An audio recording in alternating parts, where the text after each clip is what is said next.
temos mais um programa na sua companhia. E eu sempre falo isso aqui, mas vou falar de novo. Se você ainda não segue a gente lá nas redes sociais, faça isso agora mesmo. Nós estamos no Instagram, no Facebook, no YouTube. Siga, comente, interaja conosco e, é claro, não se esqueçam de compartilhar o nosso conteúdo. Assim você ajuda a TV Kefas a chegar cada vez mais longe. E você também pode fazer isso se tornando um colaborador do Instituto de Missionários Leigos. Você continua ajudando a nossa TV Kefas e outras diversas obras de evangelização. Hoje nós iremos ter um bate-papo super versátil. Vamos falar da arquitetura, propósito, processo e sobre o Outubro Rosa. E para falarmos sobre isso e muito mais, nós estamos recebendo a arquiteta e urbanista, mestre em neurociência aplicada à arquitetura, Ale Schwenks. Não sei se eu falei certo, Ale, falei? Não. Como que fala? Ale Schwenkers. Ah, muito chique, gente, é alemão, não é? É alemão. Bom, Ale, muito obrigada por ter aceito o nosso convite, por estar aqui. Eu que agradeço, Mirlene. Boa noite. Boa noite a todos. E é uma honra para mim estar aqui. Igualmente. E eu gostaria que você começasse se apresentando. Bom, a Ale, ela é uma pessoa alegre, tímida, por mais que muitos não acreditem, mas a Ale é bem tímida. A Ale é mãe de 2 rapazes, casada há 23 anos. E sou uma pessoa muito curiosa, sabe? Então, eu tenho muita vontade de conhecer as coisas e tudo que acontece na minha vida, eu tenho vontade de ir além. E essa é a Ale. Prazer, Ale. Igualmente. E como aí a arquitetura entrou na sua vida? Foi um caso muito interessante, sabe, Mirlene? Eu nunca tive vontade de cursar arquitetura e nem de ser arquiteta. Eu queria ser engenheira. Mas a minha sobrinha, que morava comigo na época, falou: tia, você precisa fazer que é a sua cara. E eu negava, dizia: não tem nada a ver comigo. Iniciei arquitetura no mesmo ano em que eu gerei, na nossa família gerou o nosso filho do coração, que é o Davi, que é um dos nossos filhos de 10 anos. O Davi, 1 ano e 4 meses depois, o mesmo tempo em que eu estava cursando arquitetura, o Davi foi diagnosticado com autismo. E foi após 1 ano e 4 meses cursando arquitetura que eu me descobri e que realmente eu percebi que a arquitetura era o meu lugar. Que a sua sobrinha estava certa. Estava certa.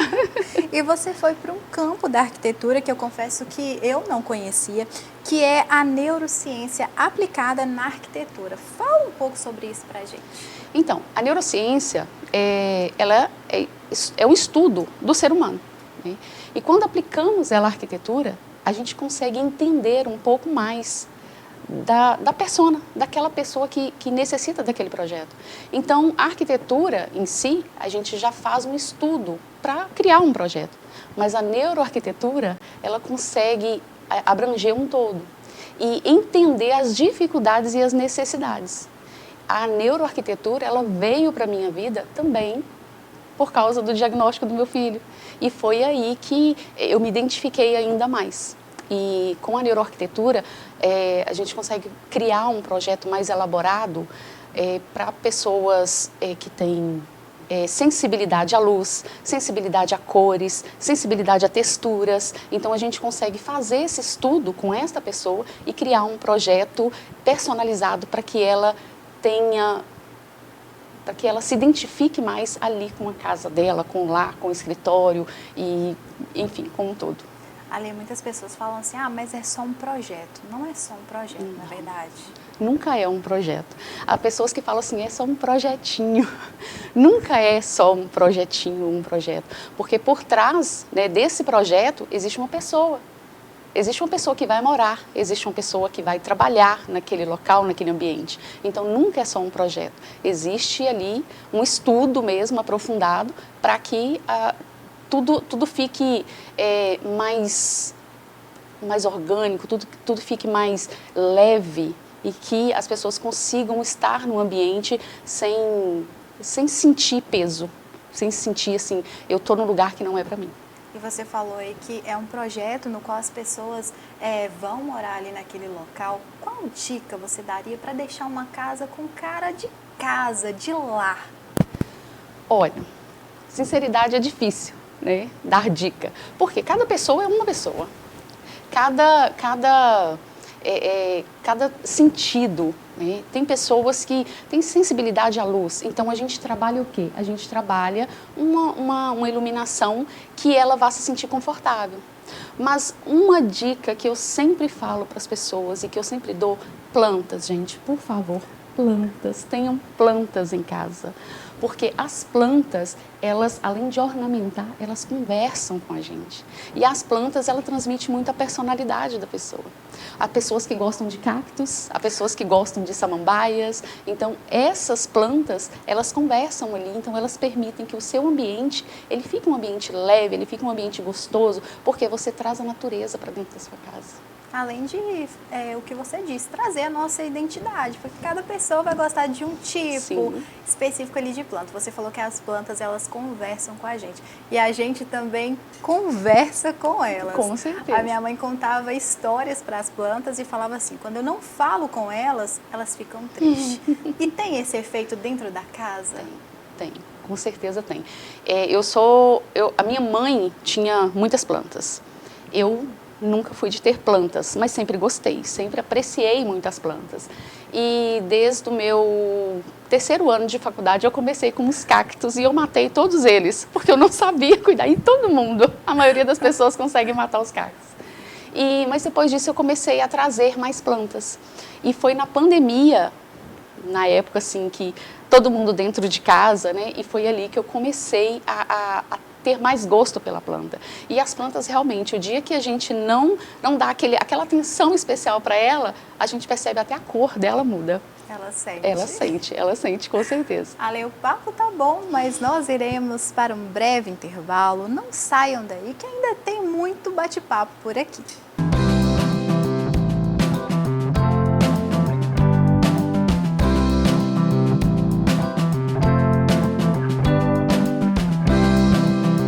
Você sabe o que é entrega legal?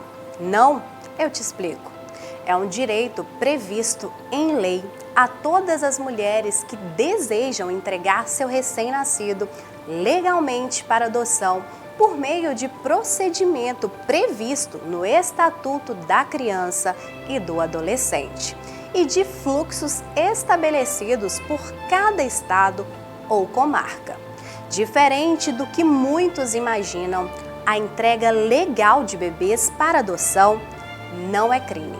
Pelo contrário, é um direito da mulher e também protege a criança.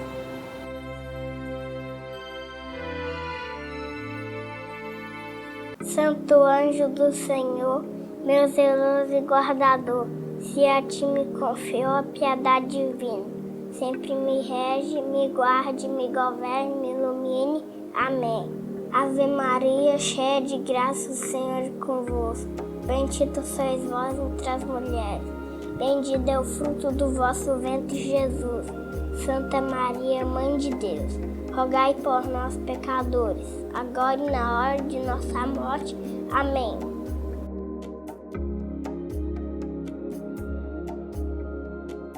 Amados irmãos, amadas irmãs, acompanhem todos os dias comigo o programa Ave Maria às 18 horas da TV Kefas.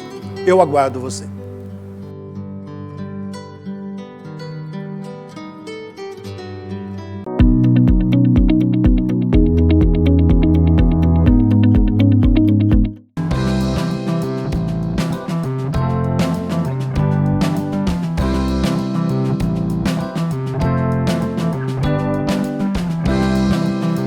Estamos de volta com o Kefas Entrevista, hoje tendo um bate-papo muito interessante com a arquiteta, mestre em neurociência aplicada à arquitetura. A gente está falando da Ale e estamos recebendo ela aqui com muita alegria.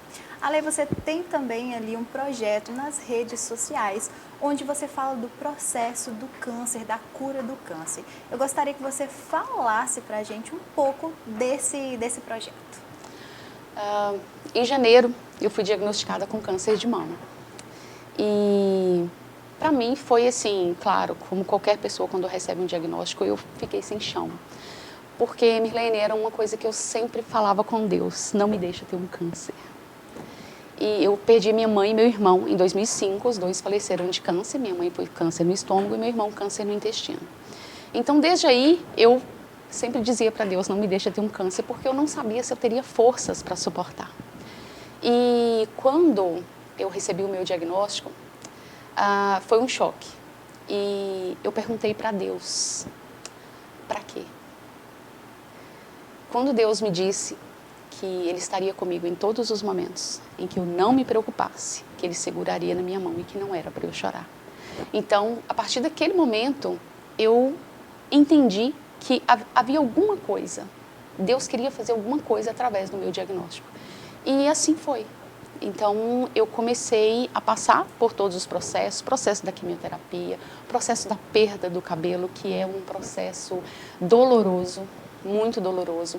E conheço pessoas que passaram também, sabe, por esse processo e que no momento da perda do cabelo também tiveram essa dor. E então, todos os momentos eu falava com Deus. Qual é o propósito? Para que está acontecendo, né?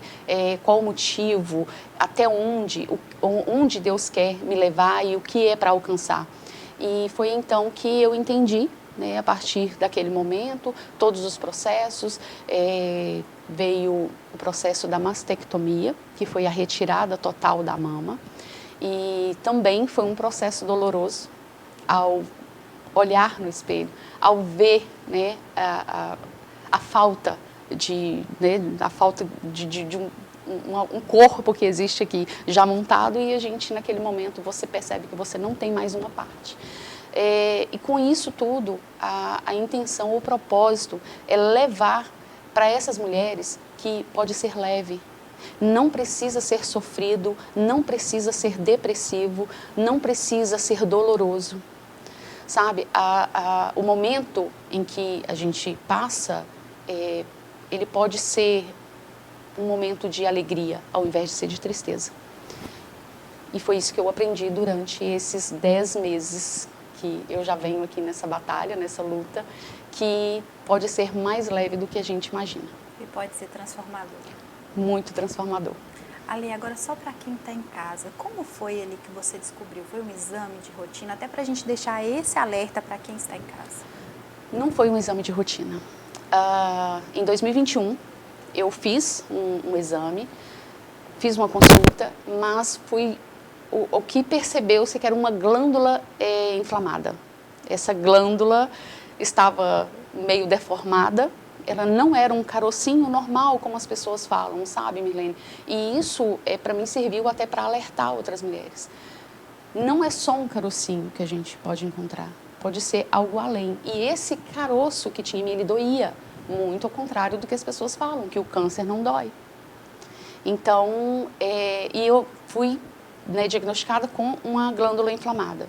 Passaram-se um ano, essa glândula não desinflamava, e o ano passado eu comecei a sentir uma dor na costela esquerda, e foi essa dor que me fez, né, me levou a um outro profissional, a um médico, a um clínico geral. Contei para ele tudo e ele que foi me pedindo outros exames. Quando eu cheguei num endocrinologista, que era o último exame para se fazer, porque não achava nada, não tinha nenhuma alteração em nenhum exame. A endocrinologista, eu contei para ela da minha família, né, porque ela me perguntou e ela me pediu para me examinar.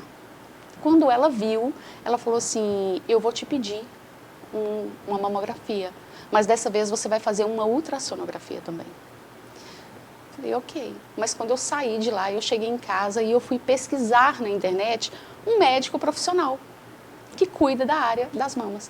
E encontrei na internet uma mastologista. Ninguém me falou da mastologista, eu não sabia. E foi a mastologista que me acompanhou, né, e que realmente deu o diagnóstico do câncer de mama. Então, se eu for olhar, mais ou menos, eu já tinha 2 anos que eu estava com câncer de mama. E primeiro diagnóstico foi uma glândula inflamada. Então, o que eu falo para as mulheres é o quê? Sentiu algo? Tem alguma coisa diferente? Não procure um profissional que não seja da área. vá direto no mastologista. Nós temos ótimos profissionais em Valadares. Então, procure direto o mastologista, porque é ele que vai te dar o diagnóstico correto. Cuidado, é você fazer essa autoavaliação, Sim. reparar ali os sinais. Sim. E o corpo, ele dá esses sinais. Dá esse sinal. E, Ale, a gente sabe que não é só um diagnóstico. Junto com esse diagnóstico, o que mais vem? Olha, ele veio com uma união, mais união da família, né? Esse diagnóstico, ele veio com mais vontade de viver. Ele veio com mais força, sabe? Me dando mais força e com muito mais fé. A minha fé, ela aumentou, assim, drasticamente, sabe? Ela pulou muito, aumentou muito a minha fé. Eu tive em todo momento a certeza, né, que a minha fé estava me conectando mais a Deus. Então, o diagnóstico, ele veio assim, para trazer tudo isso para aumentar a união da família, aumentar a minha fé e a minha vontade de viver. E nós estamos falando da arquitetura. Qual que é ali o propósito com uma casa? Qual que é a importância do lar nesse momento? Olha, esse é um assunto que muitas pessoas me perguntam, né? Porque eu tento mostrar isso também. Um lar, ele tem que estar leve, principalmente quando a gente recebe esse diagnóstico. Porque quando você tem um lar pesado, eu digo pesado de energias, digo pesado de muitas informações, né? Uma casa muito colorida, ela pesa também. Então, quando você recebe um diagnóstico em que você vai ter que se manter mais tempo dentro de casa, a casa ela tem que estar totalmente conectada a você. A casa ela tem que estar falando com você. Então, nesse momento, tudo que te incomoda dentro de casa tem que sair. Então, deixar uma casa mais leve, com pouca informação, eu sei que é difícil para muitas pessoas, não é reformar a casa, não. Nunca, não é reformar a casa. É mesmo tirar aquela cômoda velha, aquele sofá que já não está ali, sabe, que está entulhado, que está só num canto, só para ocupar um espaço, porque existe outra coisa. Então tire, deixe o ambiente que você vai andar por ele, que você vai conseguir se conectar nele e que você vai conseguir sentir leveza ao estar dentro da sua casa. Talvez é o momento de ressignificar. Sim, ressignificar. Com certeza. Ale, o papo tá bom, a gente tá amando te conhecer um pouco mais e deixar esse alerta para quem está em casa, que é um tema que tem que ser falado, tem que ser abordado. Mas a gente vai para um comercial e voltamos já.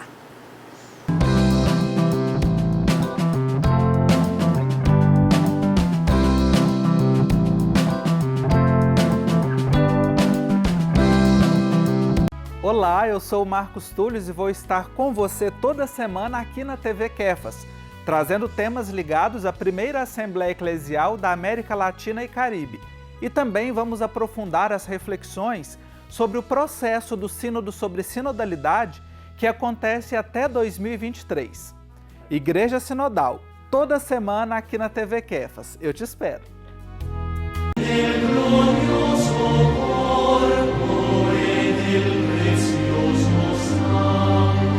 Se conhecêssemos o valor do santo sacrifício da missa, que zelo não teríamos em assistir a ela?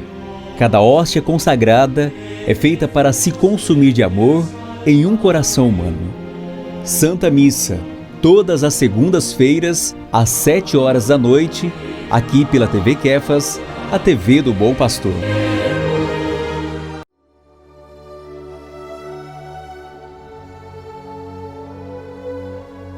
Misericórdia e piedade ao Senhor.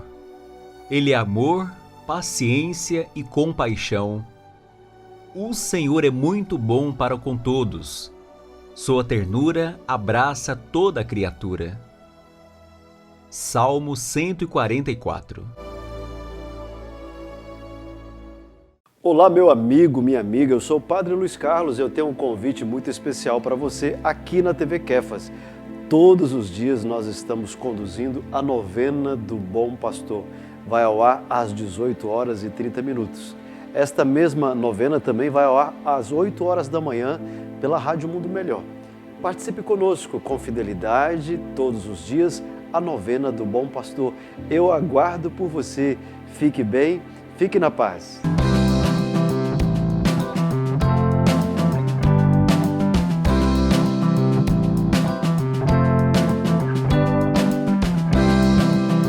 Foi bem rápido, nós já estamos de volta com o Kefas Entrevista, hoje recebendo aqui a arquiteta e urbanista, mestre em neurociência aplicada à arquitetura, Ale, e falando sobre diversos temas como o Outubro Rosa, da força da Ale.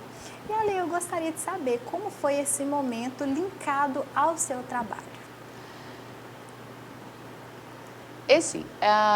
Claro que a gente não pode mais no ritmo que era antes, né? Então, para mim, foi bem difícil conseguir conciliar, né, tudo no ritmo que era antes, porque eu sempre fui uma pessoa muito ativa, então eu trabalhava muito. Graças a Deus, meus clientes foram super compreensivos e eu consegui, assim, ir mais devagar, porque foram 5 meses de quimioterapia. Então, durante esse tempo, né, alguns dias eu estava mais cansada, foi um pouco difícil. E eu entendo hoje que para muitas mulheres que passam por isso também é difícil. Por mais que a gente mostre muita força e a gente quer fazer muita coisa, mas foi um momento em que eu tive realmente que pisar no freio e diminuir um pouco o ritmo. Mas eu vi que você também, através do seu trabalho, quer auxiliar outras mulheres. Fala um pouquinho pra gente sobre isso. Essa foi a primeira vontade, tipo aquilo assim, vou largar tudo e vou fazer isso agora. Porque eu percebi quantas mulheres precisam de ajuda, precisa de alguém que passou por isso, sabe? Então, assim, eu falei assim, eu preciso ser forte. Eu preciso ser forte porque assim eu vou conseguir ajudar muitas outras mulheres que estão passando pelo mesmo que eu e que às vezes não conseguem se encontrar, às vezes não conseguem ter, assim, uma direção para onde eu vou, o que eu vou fazer agora, sabe? Então, eu até falo isso, que eu conheci uma pessoa, uma mulher de Uberlândia, e ela fez a cirurgia 3 dias após a minha. E ela me perguntou, ela falou assim, Ale, como você conseguiu se olhar no espelho?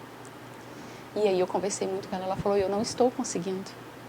Então, eu conversei muito com ela, e naquele momento ali, sabe, eu percebi, falei assim, poxa, eu posso fazer isso. Então, eu comecei a entender o propósito. E eu falei, eu posso fazer isso. Então, foi isso é o que mais me conectou a tudo isso que eu estou passando.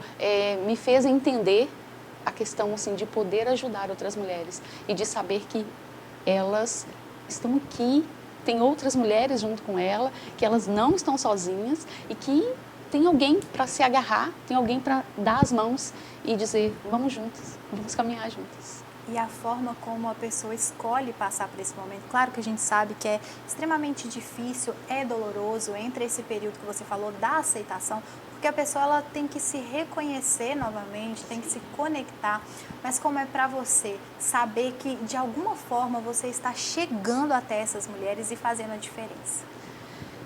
Em uma consulta com a minha mastologista, ela sempre olhava meus exames e ela falava assim, não é possível. Porque os meus exames estavam sempre bons, sabe? Tudo estava muito alto. E ela falou, uma semana antes da minha cirurgia, ela pediu um exame para conferir se eu podia realmente fazer a cirurgia. E ela olhou e falou assim, isso não é um exame de pessoa que passou 5 meses por uma quimioterapia. É um exame de uma pessoa super saudável. E eu falei com ela assim, doutora, eu escolhi passar por todo esse processo bem. Eu escolhi viver. Aí ela falou, isso é muito importante. E não são todas que falam isso, que escolhem isso. Então, eu escolhi, a primeira coisa, viver. E eu escolhi passar por essa experiência bem para poder ajudar, para poder me doar para mulheres que precisam, para famílias que precisam, porque não são só as mulheres, a família também precisa. Então, essa escolha foi uma das escolhas mais fáceis, no momento doloroso, mas foi uma das escolhas mais fáceis que eu fiz na minha vida, por saber o propósito e entender que o processo ele precisava acontecer para que esse propósito pudesse ser realizado. Você viu que poderia ser feito de outra forma? Sim. Outro lado ali da moeda. O outro lado da moeda, isso. Ale, se eu te perguntasse qual é a diferença para a Ale, que está sentada aqui hoje na minha frente, antes daquela de receber o diagnóstico? Nossa. Olha, a Ale, diante de receber o diagnóstico, sempre foi uma Ale muito elétrica, sempre foi uma Ale que fazia de tudo ao mesmo tempo, uma Ale que não desperdiçava tempo, uma Ale que não dormia direito, uma Ale que queria fazer tudo, abraçar o mundo, né? E a Ale de hoje é uma Ale mais centrada, é uma Ale que entende que o trabalho tem o momento do trabalho, tem o momento da família, tem o momento da saúde, principalmente agora, né? E é uma Ale que ela vê a vida agora diferente, ela vê a vida mais cor-de-rosa. E a Lê quer agora fazer tudo que ela não fez. Eu não vou colocar aí, né, no tempo da minha idade, mas em 20 anos é o que eu quero agora fazer. Tudo que eu não pude fazer nesse tempo, que é me aproximar mais das pessoas, cuidar mais da família, manter o trabalho no seu tempo, no seu horário e cuidar mais de mim. Essa é a Lê de agora. Ale, e eu gostaria que essa Ale de agora deixasse um recado para quem está em casa. Bom, o recado que eu quero deixar, a mensagem que eu quero deixar para vocês, principalmente para a família, porque por trás desse diagnóstico, o que a gente precisa é de uma rede de apoio. E a rede de apoio, ela está aqui dentro de casa. É o esposo, é os filhos, é a sogra, é a mãe, é os irmãos, é os pais. Então, o que eu digo para vocês, mantenham sempre a união, porque faz toda a diferença. No decorrer do tratamento, isso faz toda a diferença. E para vocês, mulheres, cuidem de vocês. Mantenham sempre a cabeça em ordem. Mantenham sempre o psicológico de vocês saudável e, principalmente, cuidem de vocês, nem que seja um escalda-pés, mas façam e cuidem-se. Ale, muito obrigada, fiquei muito feliz de receber você. Eu que agradeço pelo convite. Obrigada por compartilhar a sua história com a gente e eu tenho certeza que tocou diversas pessoas que estão em casa. Muito obrigada mesmo. Obrigada, Volte eu que sempre. agradeço. Obrigada. E a você aí de casa, está chegando ao fim do nosso Quer Fazer Entrevista, mas continue acompanhando a programação da nossa TV Kefas. Muito obrigada pela companhia e pela parceria de sempre e a gente se encontra no próximo programa. Até lá!